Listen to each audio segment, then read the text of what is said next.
Hi friends, అందరూ ఎలా ఉన్నారు? బాగున్నారండి. సో ఈరోజు అయితే మరొక కాన్సెప్ట్ అయితే నేనైతే మీ ముందుకు వచ్చానండి. ఇప్పుడు లేటెస్ట్ ఏంటంటే ఏఐబి అండి, all India bar council examination 20 సంబంధించి నోటిఫికేషన్ అయితే రిలీజ్ అయితే అయిందండి. అదేవిధంగా ఏంటంటే 29 నుంచి అంటే 29 సెప్టెంబర్ 29 నుంచి కూడా ఏంటంటే ఈ అప్లికేషన్ అనేది తీసుకోవడం అయితే జరుగుతుందండి. అయితే ఈ ఏఐబి ఎందుకు రాయాలి, అసలు ఎవరు రాయాలి, ఏఐబి రాయడం వల్ల ఎవరికి ఉపయోగం, అదేవిధంగా ఈ ఎగ్జామ్ రాయడానికి గల ఏ బేరియర్స్ చదవాలి, సో సిలబస్ ఏంటి, సో వీటన్నిటి గురించి అయితే ఇప్పుడు మనం మాట్లాడుకుందామండి. ముందుగా ఏఐబి అంటే ఏంటంటే ఆల్ ఇండియా బార్ ఎగ్జామినేషన్ అండి. సో మనం అడ్వకేట్గా ప్రాక్టీస్ అనేది కంపల్సరీగా కొనసాగాలంటే ఈ ఏఐబి అనేది కంపల్సరీగా అయితే క్వాలిఫై అవ్వాల్సింది ఈ ఎగ్జామ్ అనేది. సో ఈ ఎగ్జామ్ వచ్చేసరికి ఏంటంటే 100 మార్క్స్ ఉంటుంది. సో ఇది ఏంటంటే ఓపెన్ బేరాక్స్ అండి, అంటే ఓపెన్ బుక్స్ బేరాక్స్ ఉంటాయి.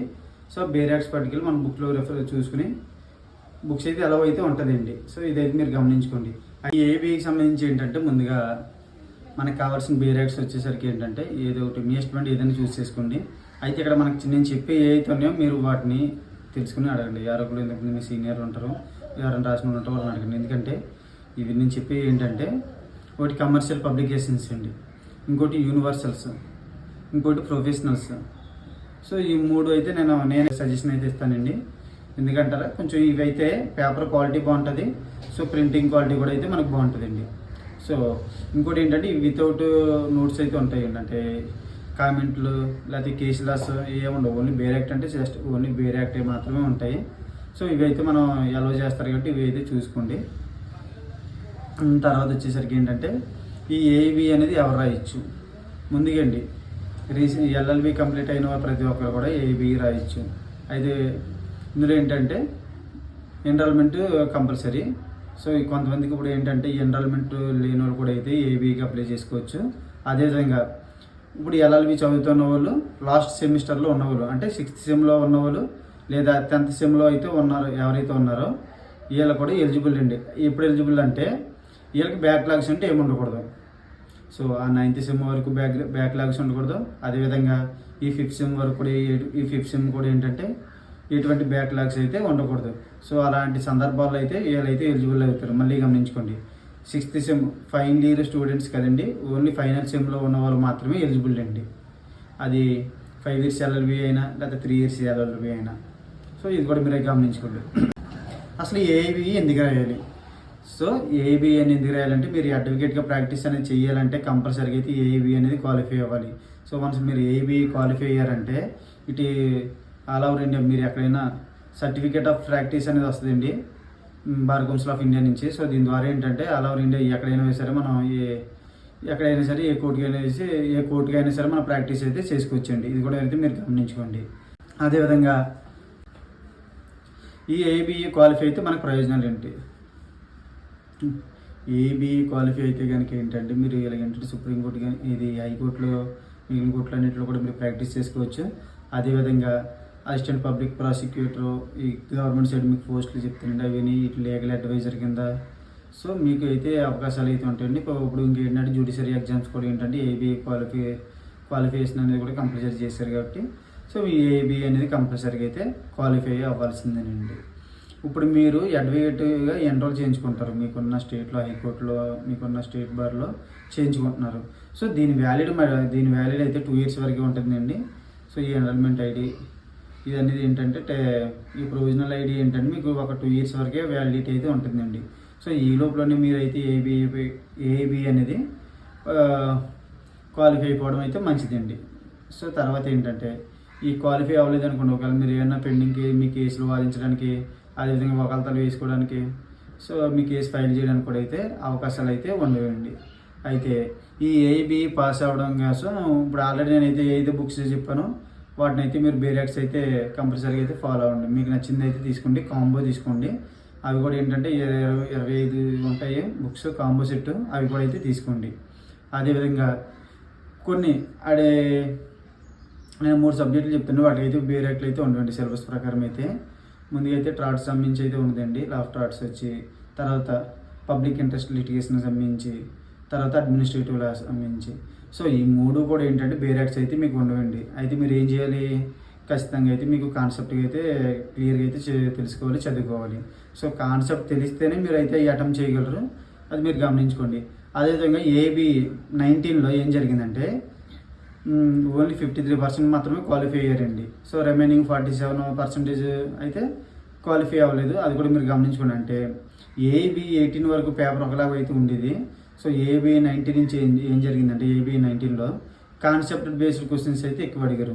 సో మనకి ఈ బీరెక్స్ మాత్రం ఉంటే సరిపోదు, అదేవిధంగా దానికి సంబంధించిన మన కాన్సెప్ట్ అనేది పూర్తిగా తెలిసి అయితే ఉండాలండి. కొన్ని కాన్సెప్ట్ బేస్డ్ క్వశ్చన్స్ కూడా అడుగుతున్నారు కాబట్టి కొంచెం ఫోకస్ కూడా వాటి మీద పెట్టాలి.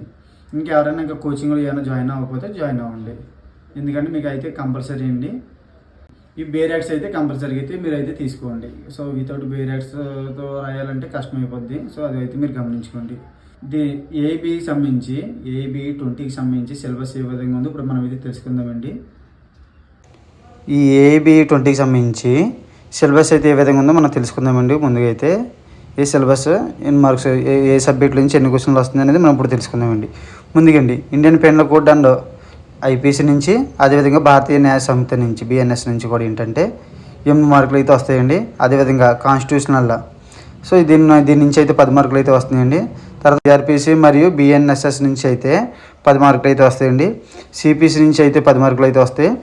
ఎవిడెన్స్ యాక్ట్ నుంచి, బిఎస్ఏ నుంచి, ఎవిడెన్స్ యాక్ట్ అండ్ మరి బిఎస్ఏ నుంచి అయితే 8 మార్కులు అయితే కంపల్సరీగా వస్తాయండి. అదేవిధంగా ఏడీఆర్ నుంచి 4 క్వశ్చన్లు అయితే వస్తాయండి. ఫ్యామిలీ లా నుంచి 8 క్వశ్చన్లు వస్తాయండి. అదేవిధంగా public PAL, so public interest litigation నుంచి 4 మార్కులు వస్తాయి. సో దీనికి అయితే బేర్ యాక్ట్ ఉండదు. అదేవిధంగా అడ్మినిస్ట్రేషన్ లా నుంచి అయితే 3 మార్కులు వస్తాయి. సో దీనికి కూడా అయితే బేర్ యాక్ట్ అయితే ఉండదండి, గమనించుకోండి మీరు. నెక్స్ట్ ప్రొఫెషనల్ ఎథిక్స్, దీని గురించి అయితే 4 మార్కులు అయితే క్వశ్చన్లు 4 మార్క్స్ అయితే వస్తాయండి. అదేవిధంగా కంపెనీ లా నుంచి 2 మార్కులు, ఎన్విరాన్మెంట్ లా నుంచి 2 మార్కులు, సైబర్ లా నుంచి 2 మార్కులు, లేబర్ అండ్ ఇండస్ట్రియల్ లా నుంచి 4 మార్కులు అయితే వస్తాయండి. సో అది కూడా మీరు గమనించుకోండి.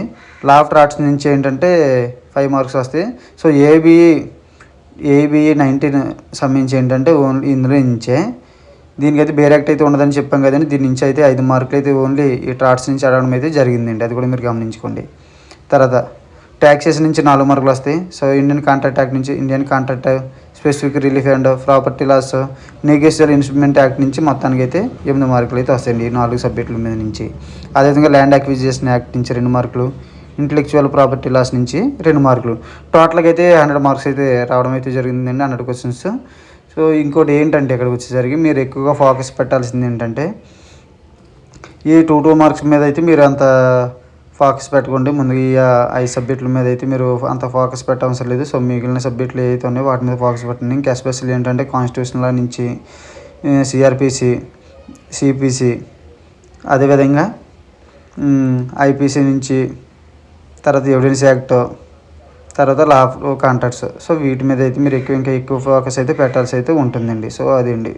సో కంపల్సరీగా అయితే మీరు ఏంటంటే మీ దగ్గర బేరాక్స్ అయితే ఉండాలండి. సో బేరాక్స్ నుంచి అయితే బేరాక్స్ బేస్డ్ క్వశ్చన్స్ కాబట్టి మోస్ట్లీ బేరాక్స్ వస్తున్నాయి. అయితే 2019 నుంచి, అదే ఈ ఏబీ 19 నుంచి అయితే ఏం జరిగిందంటే కొంచెం కాన్సెప్ట్ బేస్డ్ క్వశ్చన్స్ అడగడం అయితే జరుగుతుందండి. సో కాన్సెప్ట్ మీకు అండర్స్టాండింగ్ అయితే అవ్వాలి. సో కాన్సెప్ట్ అండర్స్టాండింగ్ బట్టి మీరైతే చేయగలుగుతారండి. ఇప్పుడు ఏబీ 20 సంబంధించి మీరైతే సిలబస్ అయితే చూసారు కాబట్టి దీని ప్రకారం అయితే మీరైతే ప్రిపేర్ అవ్వాల్సి ఉంటుందండి. సో మీ మోస్ట్ ఫోకస్ అనేది ఏంటంటే ఎక్కువ నేనైతే చెప్పాను 10 మార్క్స్ 8 మార్క్స్ ఏ సబ్జెక్ట్ నుంచి వస్తున్నాయో ఆ 5 మార్క్స్ అవి అయితే ముందైతే చూసుకోండి. మిగిలిన 1 మార్క్స్ 2 మార్క్స్ క్వశ్చన్స్ మీరు వాటి మీద ఎక్కువ అయితే టైం అయితే వేస్ట్ చేయకండి. ఎందుకంటే కరెక్ట్గా ఎగ్జాక్ట్లీ అయితే 2 మంత్స్ ఉందండి ఎగ్జామ్ డేట్కి. సో ఈ ఎగ్జామ్ డేట్ 2 మంత్స్ ఉంది కాబట్టి మీరు వీటిని అయితే వాటి మీద అంత ఫోకస్ కాదు, కానీ మిగిలిన వాటి మీద నేను ఏదైతే ఇంపార్టెంట్ అని చెప్తున్నానో మీకు ఏదైతే ఏ సబ్జెక్టుల నుంచి 10 మార్క్స్ వస్తున్నాయో, 8 మార్క్స్ వస్తున్నాయో, లేదా 5 మార్క్స్ వస్తున్నాయో అవి అయితే మీకు చెప్పాను కాబట్టి సో ముందు వీటి మీద అయితే ఎక్కువ ఫోకస్ పెట్టండి. అదేవిధంగా ఏంటంటే మీరు కొంచెం కంపల్సరీ మీరు రెగ్యులర్గా అయితే ప్రాక్టీస్ అవుతూ ఉండండి. ఈ బేరాక్స్ అయితే 1-2 సార్లు చదువుతూ ఉండండి. ఇంకా దీనికి సంబంధించి ఎక్కడైనా మీరు ఏమైనా ఆన్లైన్ ఆర్ ఆఫ్లైన్ ఏదైనా కోచింగ్లో జాయిన్ అయితే మంచిదండి. లేదంటే ఏదైతే జాయిన్ అవ్వండి, మీకు ఏదైనా ఉపయోగపడుతుందండి. సో కొంతమంది సబ్జెక్ట్ పరంగా కావాలన్నా నాలెడ్జ్ కావాలన్నా సరే కోచింగ్ అయితే కంపల్సరీగా జాయిన్ అవ్వండి. మీకు మళ్ళీ చెప్తున్నానండి. సో 2018 వరకు ఏంటంటే కొంచెం ఈజీగా ఉండేదండి పేపర్. సో ఉండే కొద్ది ఏం జరుగుతుందంటే పేపర్ అనేది ఏం చేశారంటే కొంచెం హార్డ్గా అయితే చేయడం కొంచెం కష్టంగా అయితే చేశారండి. అది కూడా మీరు గమనించుకోండి. మరో ముఖ్య విషయం ఏంటంటే ఇక్కడ ఈ ఏబీ అనేది ఏంటంటే పేపర్ అయితే ఇంగ్లీష్ లాంగ్వేజ్ వస్తుందండి. సో లోకల్ లాంగ్వేజ్ అనేది మన ఇష్టమైన మనం చూస్ చేసుకోవచ్చు. సో మోస్ట్ మన తెలుగు రాష్ట్రాల్లో ఇటు ఇంగ్లీష్, ఇంకోటి ఏంటంటే తెలుగు కూడా ప్రిఫర్ చేస్తారు కాబట్టి తెలుగు అయితే మీరు చేయండి. ఆల్రెడీ 29వ తారీఖున అయితే ఓపెన్ అయిందని చెప్పాను కదండి నేను సైట్ అయితే. ఫస్ట్కి అయితే మీరు రిజిస్ట్రేషన్ కంప్లీట్ చేయాలండి. సో ఆ రిజిస్ట్రేషన్లో మీకు కావాల్సిన ఏంటంటే మీకు మీ ఫోన్ నెంబర్, మీ ఈమెయిల్ ఐడి కావాలండి.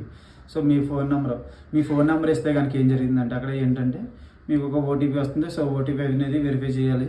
అదేవిధంగా మీ మెయిల్ ఐడి ఇచ్చినప్పుడు మెయిల్కి కూడా ఒక ఓటీపీ వస్తుంది. మెయిల్ కూడా ఒక ఓటీపీ అని వస్తుంది. సో దాన్ని కూడా వెరిఫై చేసుకోండి. సో దాని తర్వాత ఏంటంటే మీ యూజర్ నేమ్ ఇస్తారు, మీ పాస్వర్డ్ ఇస్తారు. సో మీ యూజర్ నేమ్ ఇస్తారు, మీ పాస్వర్డ్ అయితే ఇస్తారండి ఇక్కడ. సో మీరు ఏంటంటే మీరు ఏదైతే మీరైతే ఫోన్ నెంబర్ ఇచ్చారో ఆ ఫోన్ నెంబర్తో కానీ ఈమెయిల్ అయితే కానీ సో మీరు లాగిన్ అవ్వాల్సి అయితే ఉంటుందండి. ఇదైతే మీరు గమనించుకోండి. ఇంకా వచ్చేసరికి దీనికి ఫీజు వచ్చేసరికి ఏంటంటే ఎస్సీ ఎస్టీ కేటగిరీకి అయితే ఏంటంటే 2500 అండి. సో రిమైనింగ్ అదర్స్ ఎవరైతే ఉన్నారో వాళ్ళందరూ కూడా ఏంటంటే 3500 అయితే బార్ కౌన్సిల్ ఫీజు అయితే ఉంటుందండి. సో ఈ ఎగ్జామ్కి సంబంధించి అది కూడా మీరు అయితే గమనించుకోండి. ఇంకా మన తెలుగు రాష్ట్రాల్లో అంటారా, ఇంకా వైజాగ్ ఒకటి, తిరుపతి ఒకటి, హైదరాబాద్ ఒకటి, మొత్తానికి ఇది 3 ఎగ్జామ్ సెంటర్లు అయితే ఉన్నాయండి.